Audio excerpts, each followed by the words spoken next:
सबसे मुश्किल काम सबसे पहले। लेखक ब्रायन ट्रेसी। इस पुस्तक में लेखक बताते हैं कि कैसे हमारे जीवन में बहुत से काम होते हैं और कुछ काम तो लगातार लहरों की तरह आते रहते हैं, पर इन सब के चक्कर में बहुत से महत्वपूर्ण काम अधूरा ही पड़ा रह जाता है। इस पर लेखक कहते हैं कि आप सबसे पहले महत्वपूर्ण काम को करें जो आपके लिए सबसे ज़्यादा ज़रूरी है और उसे प्रतिदिन करते रहें, जिससे 21 दिनों में वह काम स्वचालित रूप से होने लगेगी और वह कठिन काम आपको सबसे आसान लगने लगेगा। लेखक गैलीलियो की एक कोट से बताते हैं कि आप किसी को कुछ नहीं सिखा सकते, आप तो बस उसके भीतर उसे खोजने में मदद कर सकते हैं। इसी क्रम में लेखक निजी उत्पादकता बढ़ाने के लिए 7 आसान कदम बताते हैं। लेखक पहले कदम में बताता है कि सबसे पहले आप अपना निश्चित लक्ष्य चुन लें, क्योंकि यह आपको इधर उधर भटकने से रोकता है।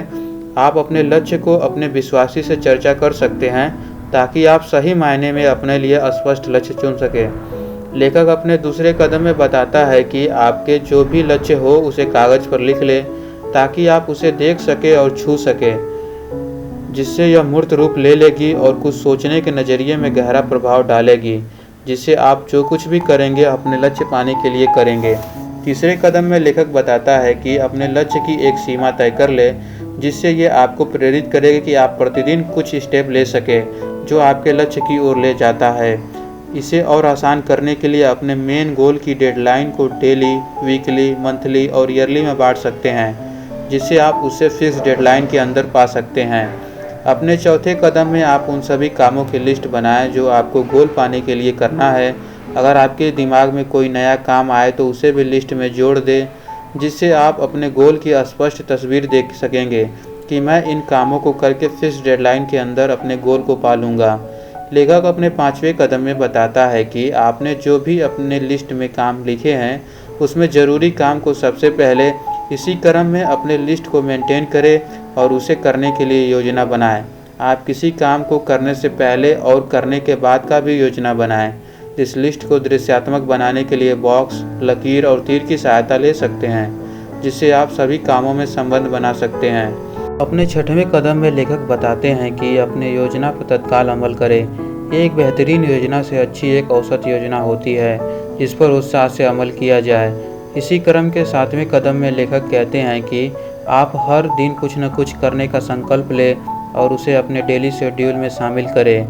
चाहे आपको रोज़ अंग्रेजी के 5 शब्द सीखने हैं या अपने 10 ग्राहकों से मिलना हो, इसे अनुशासित ढंग से करते जाएं, जिससे आप अपने गोल को अचीव कर लेंगे।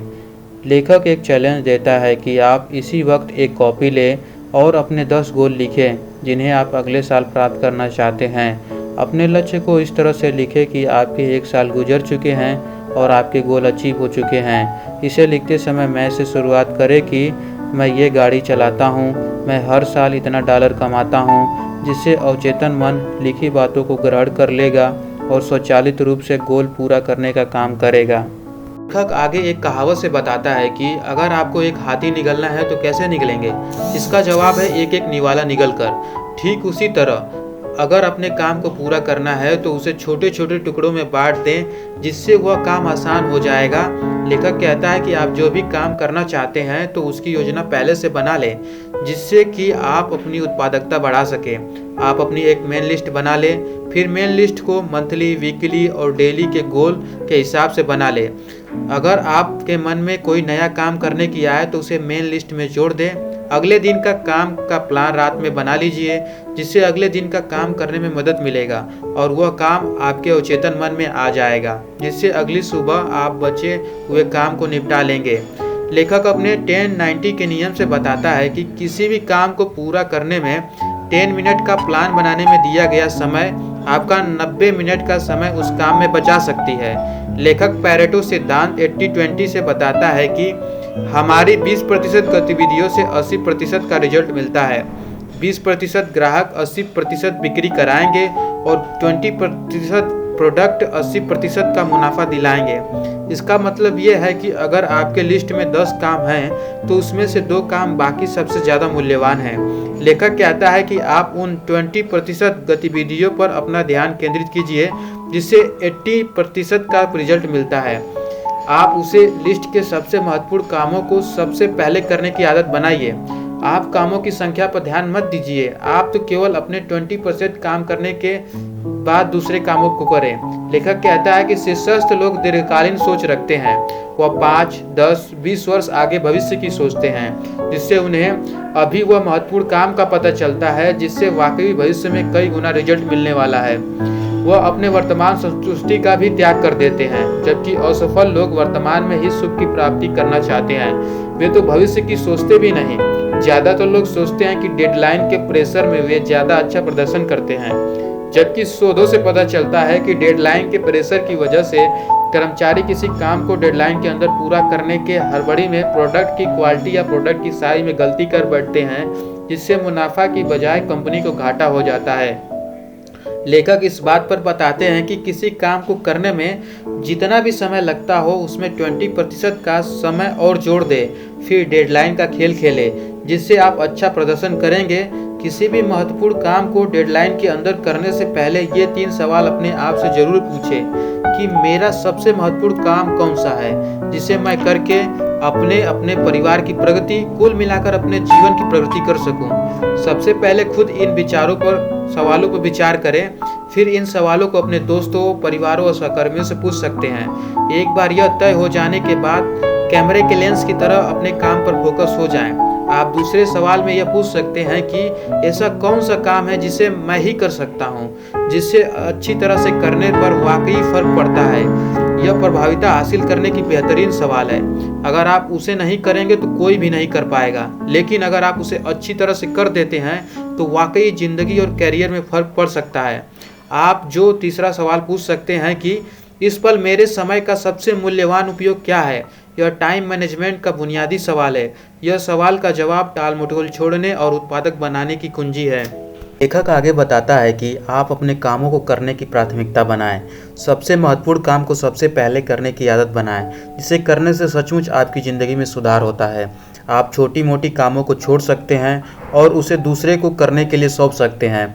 आप अपने कामों की लिस्ट को उसकी प्राथमिकता के आधार पर ABCDE कामों में बांट सकते हैं। अपने सबसे महत्वपूर्ण कामों को A से प्रदर्शित कर सकते हैं। अगर इस श्रेणी में और काम है तो इसे A1, A2, A3 में बांट सकते हैं। पहले A श्रेणी के काम को पूरा करने के बाद ही B श्रेणी के काम करें।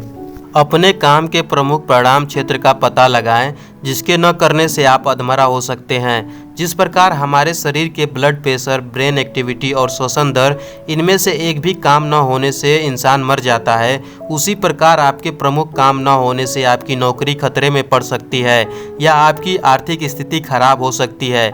आप अपने प्रमुख परिणाम क्षेत्रों का पता लगाने के लिए आप अपने दोस्तों, सहकर्मियों, बॉस या अपने जीवन साथी से चर्चा कर सकते हैं जिन पर आप ट्रस्ट करते हैं। उनके जो भी सुझाव हो उन पर आप खुले दिमाग से विचार करें। अगर उनका सुझाव वाकई में आपकी ज़िंदगी में रिजल्ट पैदा करता हो तो उसे अमल करें। इस तरह आप अपने जीवन में नियमित विश्लेषण का आदत डालें, जिससे आप अपनी ज़िंदगी में बेहतर बन सके। इसी क्रम में लेखक अपने 3 के नियम से बताता है कि 3 ऐसे काम होते हैं जो हमारे लिए सबसे ज़्यादा मूल्यवान होते हैं, चाहे आप किसी कंपनी में काम कर रहे हो या बिजनेसमैन हो। ये 3 कामों को पहचानने की स्पष्टता और उन पर ज़्यादा समय तक ध्यान देने की क्षमता ही आपको अपने क्षेत्र में सफलता दिलाएगी। इन 3 महत्वपूर्ण कामों को ढूंढने के लिए आप अपने सभी कामों की लिस्ट बना लें और अपने आप से सवाल पूछें, ऐसा एक कौन सा काम है जिसे मैं दिन भर कर सकता हूँ, जो मेरे कंपनी या बिजनेस के लिए मूल्यवान होगा। फिर इसी तरह 2 और कामों को खोजें। फिर लेखक आगे बताता है कि कोई व्यक्ति किसी कंपनी या बिजनेस में कितना योगदान देता है, यह उसका 90% हिस्सा उसके द्वारा किए गए 3 कामों में होता है। आपकी बनाई गई कामों की सूची में 3 कामों के अलावा बाकी कामों को कम किया जा सकता है या दूसरे को सौंपा जा सकता है या छोड़ा जा सकता है। आप अपने निजी और प्रोफेशनल कामों में संतुलन बनाकर रखिए और जब आप काम कर रहे हो तो केवल काम ही करें और परिवार के साथ टाइम स्पेंड कर रहे हो तो वही करें, ताकि आप अपने निजी और प्रोफेशनल कामों में सफलता हासिल कर सके। लेखक आगे कहता है, आप जो भी काम करना चाहते हो उसके लिए जिस भी चीज़ की ज़रूरत पड़ने वाली हो उसकी तैयारी कर ले और उसे अपने पास रख ले। जैसे कि आप पढ़ाई करने वाले हो तो उसके लिए मेज कुर्सी की सफाई, कॉपी, किताब, पेन, लाइट और पानी की बोतल रख ले ताकि आप अपना पूरा ध्यान पढ़ाई पर लगा सके। ऐसा करने से आप उस पर्यावरण को अपने अनुसार ढाल लेते हैं और यह आरामदेह माहौल आपको फोकस होने में मदद करेगा। आपके जो भी काम हो उसे छोटे छोटे टुकड़ों में बांट ले और आप केवल उस छोटे कामों पर फोकस करें और उसे करते जाएं, जिससे कि आप उस काम को पूरा कर लेंगे और बड़े काम पर ध्यान देने से होने वाले स्ट्रेस से भी बच जाएंगे। उसके साथ काम को सही समय पर भी कर पाएंगे। आप अपने जीवन में विद्यार्थी बने रहें जो कि वह हमेशा उत्सुक रहता है कुछ नया सीखने के लिए, क्योंकि यह एक चीज़ है जो आपको अपने फील्ड में शीर्ष पर रखेगी। आप कुछ नया सीखने के लिए टाइम डिसाइड कर सकते हैं, 1 घंटा या आधा घंटा डेली, और इसे अनुशासित ढंग से करते जाएं। अगर आपका बहुत समय ट्रैवलिंग करने में जाता है तो आप ऑडियो बुक सुन सकते हैं, जिससे आप उस टाइम का सही से यूटिलाइजेशन कर सकते हैं। आपके पास जो भी योग्यता हो इस योग्यता में और महारत हासिल करते जाएं और इस योग्यता से आप दूसरों को भी लाभ पहुंचाएं, जिससे आप इस योग्यता से अपने लिए भी आमदनी जनरेट कर सकें। पर वो काम या योग्यता ऐसी होनी चाहिए जिसे करने में आपको मज़ा आता हो, आप उसे करने से बोरियत महसूस न करते हो, जिसे करने पर लोग आपकी प्रशंसा करते हो और उनकी प्रॉब्लम भी सॉल्व होती हो। ऐसे कामों को आप अपना प्रोफेशन बना सकते हैं। आपके काम में सफलता पाने की गति उनकी बाधाओं को पार करने की गति पर निर्भर करता है। जिस प्रकार एक गाड़ी सड़क पर चलती है, उसके स्पीड उसकी गति को कम कर देते हैं, जिससे आपके अपने डेस्टिनेशन पर पहुंचने में कुछ डिले हो सकता है। अगर ऐसा कुछ हो कि हमारी स्पीड इन बाधाओं से प्रभावित न हो तो हम जल्दी ही डेस्टिनेशन पर पहुंच जाएंगे। तो उसी प्रकार आप अपने काम की बाधाओं की पहचान करें। इन बाधाओं को सॉल्व करने की स्पीड की काबिलियत ही आपको अपने लक्ष्य तक जल्दी पहुंचाएगी। आपकी कामों या बिजनेस में ये बाधा कोई व्यक्ति का डिसीजन या मार्गदर्शन या संसाधन की कमी हो सकती है। ये बाधाएं ही आपकी वो महत्वपूर्ण काम होंगे जिसे आपको सबसे पहले करना चाहिए, जिसे पूरा कर देने पर आप दिन भर प्रेरित और उत्सुक रहेंगे। पर आज ज़्यादातर लोगों के साथ दिक्कत यह है कि लोग ज़्यादातर समय इंतज़ार करते हैं कि कोई दूसरा व्यक्ति आए और उसे प्रेरित करे जो वह करना चाहता है। इस तरह आप धक्का देने वाली गाड़ी बन जाएंगे। आप धक्का वाली गाड़ी बनने के बजाय बिना निगरानी के काम करने वाले लीडर बने और अपने लक्ष्य दूसरे के मुकाबले ऊंचे रखें। उसे करने के लिए डेडलाइन बना ले और उसे कर दें। इस तरह आप इसे खेल बना दें। चाहे आप जो भी काम करते हैं, इसके लिए सबसे पहले आपका स्वास्थ्य सही होना बहुत ज़रूरी है। आप इसे महत्वपूर्ण काम की तरह कुछ समय डेली बेसिस पर व्यायाम करने की आदत डालें। हम देखते हैं कि 7-8 घंटे का काम करने के बाद हमारी उत्पादकता कम होने लगती है। हमें कोई भी काम उत्पादकता से करने के लिए पर्याप्त मात्रा में ऊर्जा युक्त आहार को लेना चाहिए। साथ ही समय समय पर अपनी छुट्टियों को वैकेशन का प्लान करना चाहिए ताकि हम तरोताज़ा हो पाए और वीकेंड की छुट्टियों में सारे तनाव छोड़कर अपने फैमिली के साथ टाइम स्पेंड करना चाहिए और कोई ऐसी एक्टिविटी करनी चाहिए जो हमारे स्वास्थ्य के लिए फ़ायदेमंद हो। उसके साथ ही हम यह भी देखते हैं कि सभी लोगों के लिए एक अलग अलग टाइम होती है जिसमें वह सबसे ज़्यादा क्रिएटिव होते हैं। किसी के लिए यह सुबह का समय हो सकता है तो किसी के लिए दोपहर, शाम या रात का समय हो सकता है, परंतु हमें इस समय का उपयोग अपने दिन के सबसे चुनौतीपूर्ण काम को करने में लगाना चाहिए ताकि आप अपनी पूर्ण उत्पादकता के साथ उस काम को निपटा सकें। लेखक आगे बताता है कि नकारात्मक या सकारात्मक होना इस बात पर निर्भर करता है कि आप हर पल खुद से कैसे बात करते हैं। इससे कोई फर्क नहीं पड़ता कि आपके साथ क्या बीत रहा है, चाहे जैसी भी स्थिति हो उसमें से पॉजिटिव का ही खुद से विश्लेषण करें। हम देखते हैं कि एक धीमी आवाज़ हर पल आती है जो खुद से बातें करती है। इसमें कुछ बातें नकारात्मक या सकारात्मक हो सकती है, पर आपको सकारात्मक चीज़ों की बात करने का ही हैबिट बनानी चाहिए, क्योंकि आप जिन बातों के साथ अपना ज़्यादा समय बिताते हैं आप वैसा ही बन जाते हैं। आज की मॉडर्न दुनिया में टेक्नोलॉजी इतनी विकसित हो गई है कि लोग अपना ज़्यादा समय टेक्नोलॉजी रिलेटेड गैजेट्स के साथ अपना समय बहुत ज़्यादा व्यतीत कर रहे हैं। ऐसे में लोग ओवरलोडेड इंफॉर्मेशन और कम उत्पादकता का शिकार होते जा रहे हैं।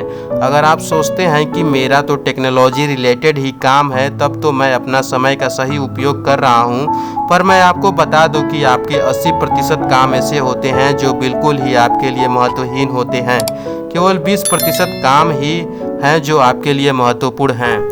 अगर आप सोचते हैं कि अगर अपना टाइम इन टेक्नोलॉजी के साथ व्यतीत न करें तो हम पीछे रह जाएंगे या हमें नई या महत्वपूर्ण चीज़ों की जानकारी नहीं मिल पाएगी, तो मैं आपको बता दूं कि अगर सचमुच कुछ महत्वपूर्ण या नई जानकारी आती है जो कि महत्वपूर्ण है, तो ये जानकारी आपको मिल जाएगी, जो कि ये काम आपके लिए कोई और कर देगा। इसी क्रम में लेखक आगे बताता है कि हम अक्सर देखते हैं कि बड़े कामों को देखकर हम डर जाते हैं, जिसे पूरा करने के लिए हमें इस बड़े काम को छोटे छोटे हिस्सों में बांट लेना है और हर दिन एक छोटे हिस्से को कंप्लीट करना है। लेखक इसके लिए स्वीज चीज मेथड का इस्तेमाल करता है, जिसमें हर दिन 10 से 20 मिनट, यह समय कुछ भी हो सकता है, आपकी क्षमता के अनुसार उस काम को करना है, फिर उसके बाद आराम या दूसरा काम करना है। इससे आप अपने बड़े गोल को आसानी से हासिल कर लेंगे। लेखक आगे बताता है, जो उच्च प्रदर्शन करने वाले लोग होते हैं वह कर्म केंद्रित होते हैं। वे अपने प्रमुख कामों को जल्दी पूरा करने की आदत बना लेते हैं। हम देखते हैं कि एक ऐसा समय होता है जिस पर हम अपनी पूरी सक्रियता के साथ काम करते हैं। इस स्थिति को उच्च प्रदर्शन करने वाले व्यक्ति ज़्यादा बार और ज़्यादा समय तक ला सकते हैं, जिससे वे अपनी मन और भावनाएं को पूरी केंद्रित करके काम को प्रयासरहित तरीके से डेडलाइन के अंदर कर लेते हैं। इस स्थिति को लाने का प्रयास ही आपको अपने क्षेत्र में सफलता दिलाएगा। इस स्थिति का उपयोग आप महत्वपूर्ण काम को करने के लिए करें। जब आप एक बार काम शुरू कर देते हैं तो एक लय बन जाती है, जो ऐसा प्रतीत होता है कि वह काम प्रयास रहित तरीके से होती चली जा रही है। अगर वह काम रुक गया तो उस काम को दोबारा स्टार्ट करने में उसका दोगुना समय लग सकता है। तो आप कोशिश यह करें कि जब आप कोई काम शुरू करें तो उसे समाप्त करके ही छोड़ें। और अंत में दोस्तों, आपने इस ऑडियो बुक से क्या सीखा कमेंट करके ज़रूर बताएं और मूल्यवान समय निकालकर इस ऑडियो बुक सुनने के लिए आपका बहुत बहुत धन्यवाद।